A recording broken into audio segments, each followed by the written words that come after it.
The weekend of championships starts this very day. Tonight, there are teams that are going to be named champions of their conferences, with the rest coming on Saturday. And we're going to go through every single matchup of championship weekend to talk about who I think is going to win. So without further ado, I say hello and welcome to the JSA studio. I am your host, as always, Nathan, and today we're going to be talking about the conference championship games and who's going to win. But before we get into the video proper, I am going to ask you to like, comment, and subscribe. It would really help out the channel if you did so. And now with the intro done and out of the way, there's only one thing left to do, and that is to get started by starting with the Conference USA title game. Western Kentucky versus Jacksonville State University. The line for this game is Jacksonville State -4. The over-under pretty high, 58.5. They believe this is going to be a high-scoring game, and I tend to agree. Jacksonville State and Western Kentucky are both high-powered offenses. This could be a pretty fun matchup to watch if you are a fan of the lower levels of football. I do expect quite a bit of scoring in this game, as well as a plethora of exciting plays, as these are both explosive offenses. However, when it comes down to it, I do have to pick one team. And despite my love for Jacksonville State, and despite the fact that they are in fact favored, I do believe Western Kentucky is going to pull this game out. I just think they've got the better matchup in this game, and I also think they are more consistent on offense.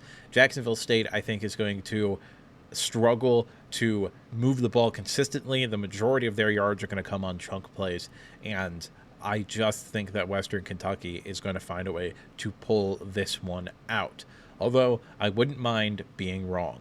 Next game up is the American Conference Championship game, and that is Army versus Tulane. Of course, Army does in fact play next week against Navy in what could be a very interesting game. Tulane is favored by 4 points. The over-under is pretty low at 45.5. Army has been an incredible story this year. Just a fantastic team that is playing at a very high level. The offense is, a little bit not gimmicky. Gimmicky isn't the correct word, but it's so different because pretty much nobody at this level of football runs the triple option. But they have been putting up points this year. They've scored 40 points or more 5 times. In 5 of their 10 wins, they have scored more than 40 points. In their other wins, they do, generally speaking, tend to get past the 20-point mark, while also playing effective defense against pretty much every team that isn't Notre Dame. Army is a tricky matchup for defenses. And also, they're just incredibly disciplined year in and year out. They are the least penalized team in college football, or at least one of the least penalized teams in college football. They don't beat themselves, and this year, for whatever reason, they've just been beating the crap out of a lot of teams this year. Tulane, on the other hand, a now traditional powerhouse at the Group of 5 level, maybe the best program still at the Group of 5 level. You could have argued maybe it was Cincinnati or BYU or somebody else, but they're part of the Power 4 now. They had an interesting start to the year, losing to a Kansas State team that honestly I don't think is that good, as well as an Oklahoma team that they probably should have beat. Oklahoma's not very good at all either. Tulane then went on to rattle off 9 straight wins before getting caught looking ahead, I think, in the last game of the season against Memphis. Either way, this is a team that can put up points on people. I mean, they put up 70 points against UAB earlier in the season. This is a team that can score. And they also have dealt effectively with the triple option before, as they shut Navy out in their matchup on November 16th. all in all, this is an interesting matchup, but I do believe that Tulane pulls off the victory here. I do think it will be close. I think Army is going to come ready to play. I think that this is an opportunity that Army does not traditionally get to have in terms of playing in a conference championship game and having a very good chance to win the game as well. However, I do think Tulane figured something out after losing to Oklahoma offensively, and I just don't really see a scenario where Tulane doesn't get to at least 21 points, and I'm not sure Army can get past that number. I think it's going to be close. I think it's going to be lower scoring, right around where the over-under is at. But when it comes down to it, I am picking Tulane, although I would not be surprised if Army won this game at all. Moving on to maybe the most anticipated matchup of Conference Championship weekend, the Mountain West Championship game, UNLV versus Boise State. Perhaps the biggest rematch of Conference Championship weekend. All of the other rematches pale in comparison to this one, if I'm being honest with you. If we look at UNLV and Boise State, the first thing you have to talk about is the fact that they did, in fact, play each other at the end of October. And Boise State won that game 29-24. It was very close. That is one of two UNLV losses, with the other coming out of conference against a very, very good Syracuse team. So this UNLV squad is for real. Boise is also for real. They have Ashton Gentry, probable Heisman runner-up, as I discussed on Wednesday, and also just a pretty good offense in general, even outside of the run game with Ashton Gentry. Boise is, in fact, favored in this game by 4 points. The over-under set also high at 58.5. These are two high-powered offenses that score the ball in different ways.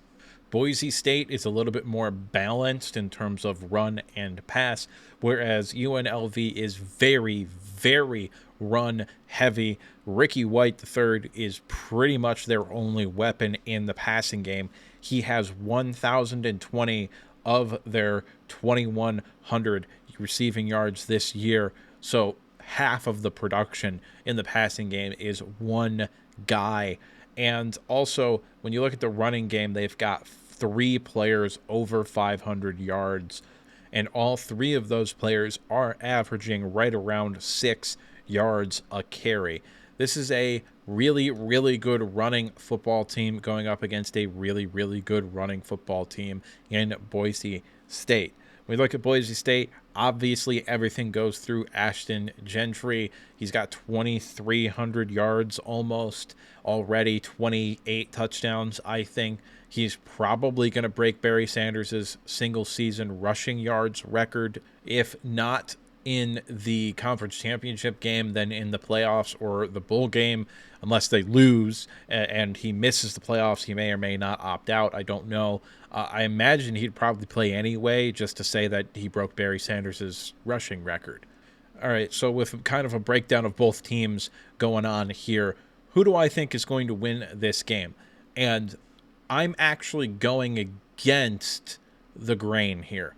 I am picking UNLV to upset Boise State 31-28. And the simple reason that I am doing that is because I think revenge is going to be the main factor in this game. UNLV played them very tough and very close the first time around. It's tough to beat teams twice. I think this is going to be a revenge game for UNLV. I think they're going to come out motivated. I think they're going to come out and say Ashton Gentry is not going to break Barry Sanders' record against us, even though he'd need like 350 yards, so he probably was never going to do that. But I think they're going to use it as motivation to keep him under wraps as much as you can keep a player like that under wraps, which numerically speaking, probably means like only 150 yards and 2 touchdowns, as opposed to 200 yards and 3 touchdowns, because that's the kind of player Ashton Gentry is. However, I just call it a gut feeling, call it whatever you want. I just really think UNLV is going to win this game and kind of throw a wrench in a lot of people's college football playoff brackets. Next game up here is the Big 12 championship game, Iowa State versus Arizona State. The line for this game is Arizona State -4. The over-under is 50.5. This game is probably the most interesting from an actual football perspective in terms of matchups and talent and who plays in what style. This is a very, very interesting matchup. Iowa State is very much built like an early 2000s, late 1990s style Big Ten team with a lot of focus on the pro-style offense and playing quality defense. Arizona State fundamentally is also built in that same sort of mold, although they do it a little differently than Iowa State. It's a little bit less on the quarterback in terms of making reads and stuff. It's a little bit of a simpler offense. However, very much still a run-the-ball kind of team. They've got one receiver over 1,000 yards, nobody else over 500, and Cam Skidoo is closing in. If he gets 102 yards, which is fairly likely in this game, he'll have a 1,500-yard season with at least 17 touchdowns. Quarterback also can move around and run, Sam Leavitt. This is a quality football team, and Iowa State also is a quality football team. So these are two defenses that have been playing at a relatively high level. Iowa State, I think, has been fantastic. Arizona State, a little bit more hit and miss. But they've been good when it matters, and that's the important factor in this. This is stylistically two teams that are built to play teams like they're playing, okay? So stylistically speaking, this is going to be a hard-nosed, close football game with defense and running game being the most important factors, and who can execute better along the offensive line and make the least amount of mistakes is going to be the team that wins this game. So when it's all said and done, who do I think will win the game? Well, I'm going to go with Arizona State. I just think when it comes down to it, they've got more talent.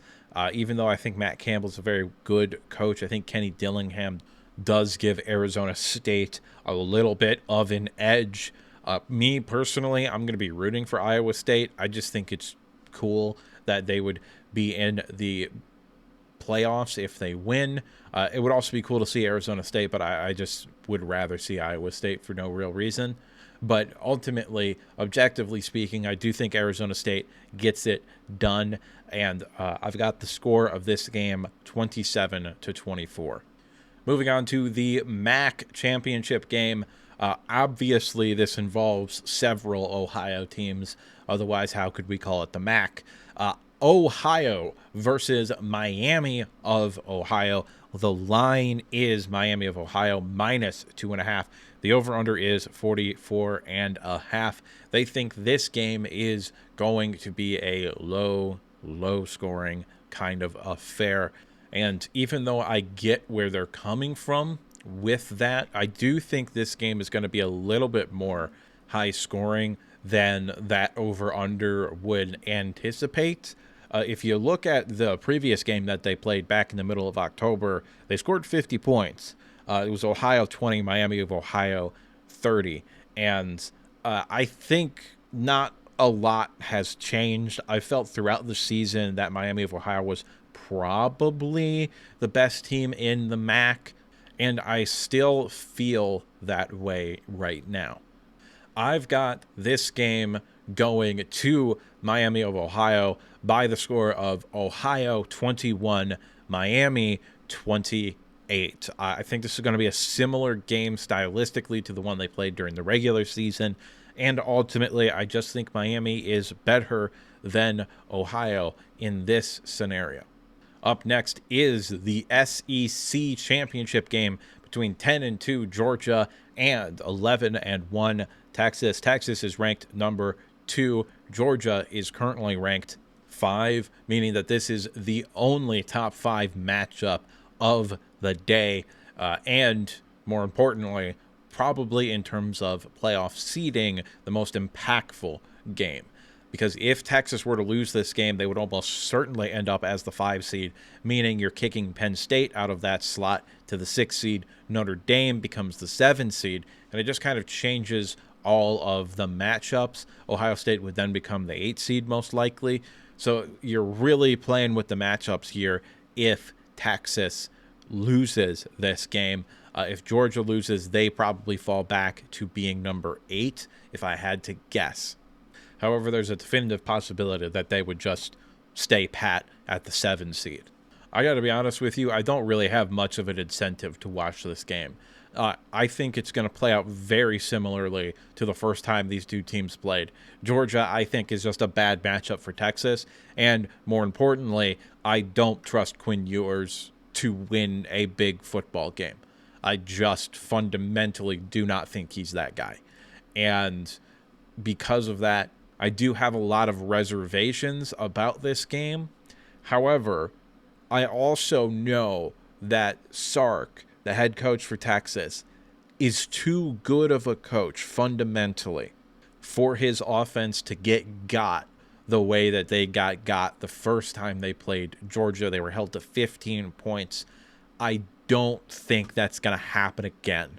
And Georgia, they're very hot and cold, okay? They're going to go to 8 overtimes with Georgia Tech, but then they're going to turn around and blow out Texas the next week. They're going to almost lose to Florida's 4th-string quarterback, and then the next week they're going to go toe-to-toe with top 10 ranked Tennessee and beat them by 2 scores, okay? Georgia, very hot and cold. I think they're going to show up to play the game, but they may not, and I'm not sure how this game is going to go, genuinely. This is kind of a toss-up game for me. However, when it comes down to it, I think Texas is the more talented team. I think they're ready for this game. I think they kind of got caught napping the first time around. So I think they're going to come into this game motivated to win, to sort of establish themselves as the class of the SEC, at least in their minds. And because of that, I am going to pick Texas to win this game. I think it's going to be low scoring. I think it's going to be a defensive struggle. I think Carson Beck is going to turn the ball over multiple times because that's what Carson Beck does. Georgia 17, Texas 24. Texas secures the 2 seed. Worst case scenario, best case scenario, they'd end up being the 1 seed if Penn State beat Oregon. Next game up here is the Sun Belt Championship game between Marshall and Louisiana. The line for this game is Louisiana minus 5.5. It's actually the biggest line of championship weekend. The over-under is set at 56.5. Louisiana is the relatively large favorite here. Vegas seems to believe that they are the better team, neutral site as well, so can't really blame that on the bump for a home sort of field advantage. If this game was held at Louisiana's stadium, probably the line looks more like 8 or 8.5, and I just fundamentally disagree with that. Granted, I haven't had a whole lot of time to watch either of these teams, but I did look up some film for this video specifically. And I think Marshall's the better football team. I really just do. They've beaten several teams that I think are really good. App State, I think, is a quality football team. Louisiana Monroe, I think, is a quality football team. And James Madison, I think, is also a quality football team with the remnants of Kurt Cignetti still there. And more importantly, in that said James Madison game here, they showed me a lot. That game went to overtime. They won by 2 points. Really gutsy win and a gutsy performance for Marshall there. And I think that this is a miss by Vegas. I've got Marshall winning this game 27-24. I think they're going to win outright, not just cover. I think they are the better team. I think they're better coached, and I think they have better athletes. Moving on to the big one, the Big Ten championship game. Penn State returning to the Big Ten championship for the first time since 2016 when they beat Wisconsin in a thriller of a football game. And Oregon, first year in the Big Ten, hoping to join Texas, at least in my predictions, in becoming the second school to win the conference a year after transferring in it, their first year in the conference. The line for this game is Oregon minus 3.5. The over-under is 49.5. And this is an interesting one, largely because my only experience of James Franklin's playing in this particular big game is him winning. And it's very well could be something where Penn State comes into this game loose. They don't got nothing to lose. They do have a very, very talented football team. And it's like, okay, what's the worst case scenario? We get to host a night whiteout game at home, playing somebody, one of the 10, 11, 12 seed. Yeah, I'll take that. That's a great backup plan, so to speak here. I think Penn State is going to come into this game with not a whole lot to lose. I think they're going to be pretty loose, and I think they've got a real chance in this football game. Because when you look at it from Oregon's perspective, you're the number one team in the country. You're the only team to be undefeated. You have arguably the best resume of any team in the country. Like, okay, cool, you struggled against Idaho. That was the first week of the season. Nobody cares. Oh, they struggled against Boise. Cool, Boise's a top 10 team, and they beat them. They won that game, all right? They beat Ohio State at home. They handled everybody else in the Big Ten, including a ranked Illinois team that is a quality football team. This is a good football team, and I genuinely think the best team in college football. However, the best team doesn't always win. This game, I think Dillon Gabriel is going to be under more pressure than he has been at any point in the season. The dirty little secret about Ohio State these past 4 years is that they can't rush the passer. JT Tuimoloau is a very good run defender. He is a piss-poor pass rusher. Jack Sawyer, a little bit to the opposite, but he's not as good of a pass rusher as JT Tuimoloau is as a run defender.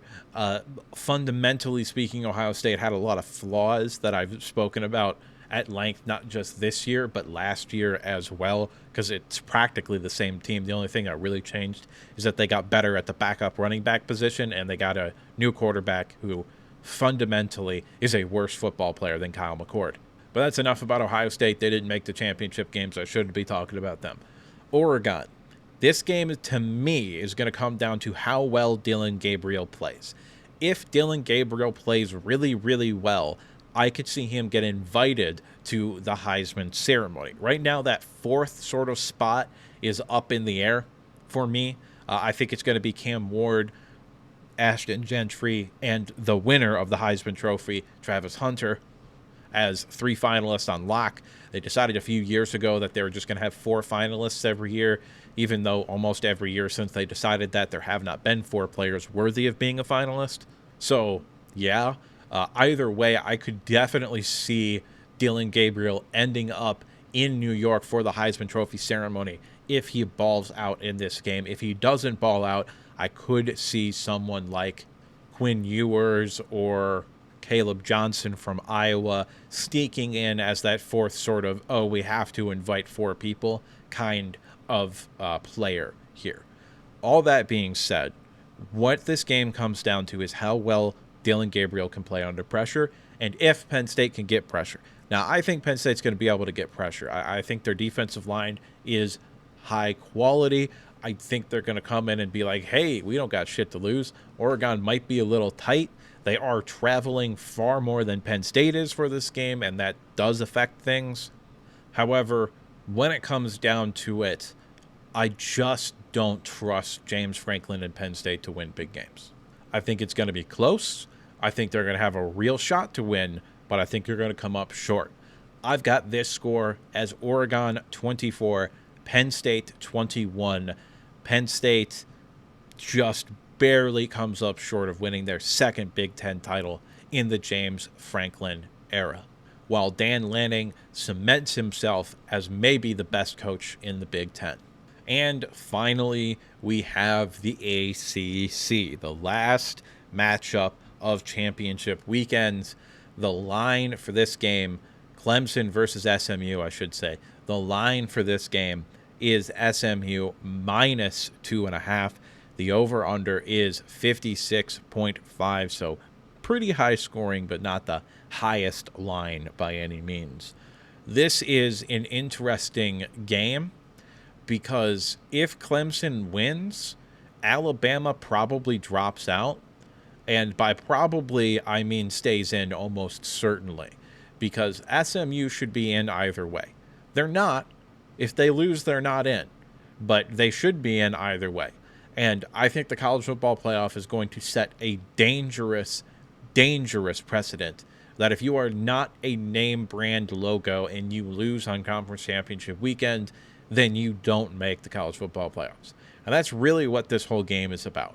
And I'll just give you the score for this because I'm not really going to talk about the game here.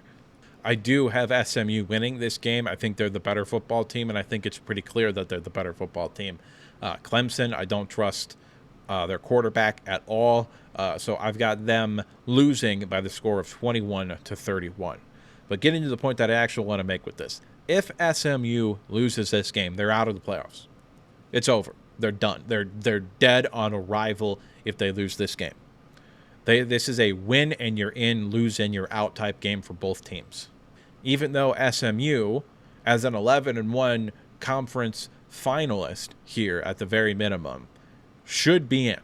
And the playoff committee has said, several playoff committee members, including Michigan's athletic director, Ward Manuel, have said that they're not going to punish teams for playing in conference championship games.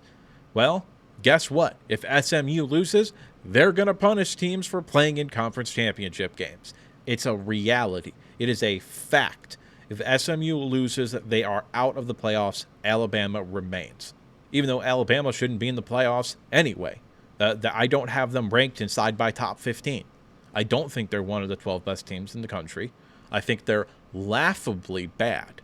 Genuinely. If they play in any stadium other than their own, they're a bad football team. And whether it's Notre Dame or Penn State or Texas that ends up with the 5 seed, I think they're going to blow Alabama out of the water. Anyway, rant about Alabama done. When it comes down to it, I don't think this is going to be the disaster that it should be for the College Football Playoff Committee, but SMU is going to win the game, or at least I think they're going to win the game. So we're going to avoid this whole disaster scenario. But I'm telling you, man, if they lose and don't make it, there might be a lawsuit to get into the playoffs. It won't work, but they're probably going to file it. And having the playoff committee be what it is right now is kind of ridiculous. And what the real problem is rankings, okay? Like, we started doing the AP top 25 teams like 100 years ago, okay? It's kind of antiquated, and it's fun, okay? But the fact of the matter is that if we're trying to be like the NFL, which, newsflash, 12-team playoff, we're trying to be like the NFL, then what has to happen is the teams that win more get in. And if you don't win more, then you don't get in. Oh, but then the best teams don't make the playoff. Yeah, no shit, Sherlock. That's the way it is in the NFL, and nobody gives a fuck. If one team has an easy schedule, then they make the playoffs, and they get blown out, and nobody gives a fuck. There are good teams that get left out of playoffs in every single goddamn sport except college football.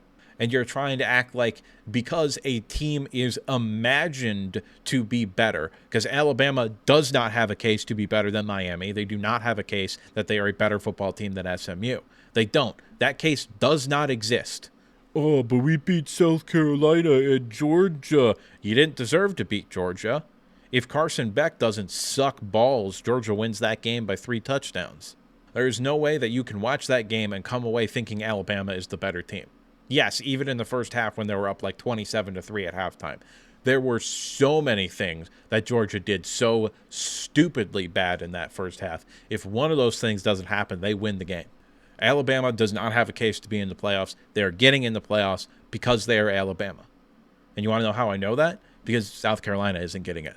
Miami's not going to get it, even though Miami is as big of a brand and would be as big of a TV market pull as Alabama. And that might ruffle some SEC feathers, okay? Because you guys are homers for your conference for some weird fucking reason. But it's the truth. Alabama is not nearly as big of a market as you pretend it is. The only reason they put up their numbers like they do is because they're winning. And they're not particularly winning this year. Either way, I got SMU winning the ACC championship game. And those are all of my predictions for what I think is going to happen during this weekend here. But that's just me, and what do I know? I'm just some asshole on the internet giving you his opinion. To this point, I'd like to remind you to like the video if you liked it, subscribe if you want to see more content like this, and if you disagree with me at any point, or you just have something to say, go ahead and drop a comment down in the comment section below. And now with the outro done and out of the way, there's only one thing left to say, and that's that I'll see you next time.